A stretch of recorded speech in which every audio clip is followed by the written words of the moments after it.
غیبت کرنا یہ ایک بری عادت ہے، اور افسوس کے ساتھ کہنا پڑتا ہے کہ اس عادت بد میں ایک بہت بڑی تعداد مبتلا ہے۔ خاندان کے خاندان اس غیبت کرنے کی وجہ سے ان کے اندر آپس میں نفرتیں پھیلی ہوئی ہیں۔ اس غیبت کی عادت کی وجہ سے خاندانوں میں جھگڑے پیدا ہو جاتے ہیں۔ اس غیبت کی عادت کی وجہ سے دوستوں میں جدائیاں واقع ہو جاتی ہیں۔ اس غیبت کی عادت کی وجہ سے میاں بیوی میں محبت باقی نہیں رہتی۔ اس غیبت کی عادت کی وجہ سے سیٹ اور ملازم کے اندر نفرتیں پیدا ہو جاتی ہیں۔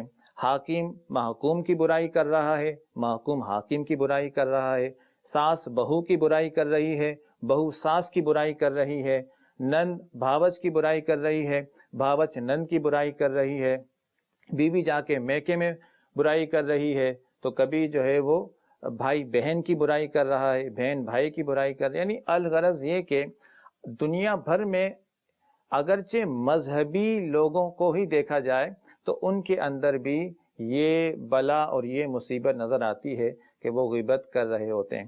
حالانکہ مدنی چینل کے ناظرین، قرآن کریم میں اللہ تبارک و تعالی ارشاد فرماتا ہے، تم میں سے کوئی کسی کی غیبت نہ کرے، کیا کوئی تم میں یہ پسند کرے گا کہ اپنے مردار بھائی کا گوشت کھائے؟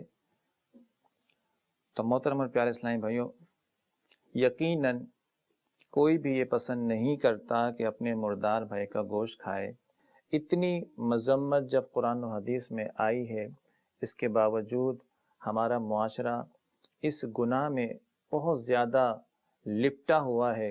ہمارا معاشرے میں یہ جو گناہ ہے یہ اس حد تک بڑھ گیا ہے کہ لوگ اس گناہ کو گناہ خیال نہیں کرتے، اس گناہ کو گناہ تصور نہیں کرتے، اور بے دھڑک ہو کر ایک دوسرے کی غیبتیں کی جا رہی ہوتی ہیں۔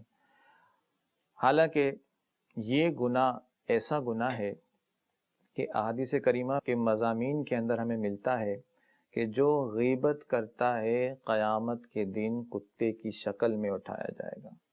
غیبت کہتے کسے ہیں؟ جب تک اسے سمجھیں گے نہیں تو پھر اس سے بچیں گے کیسے؟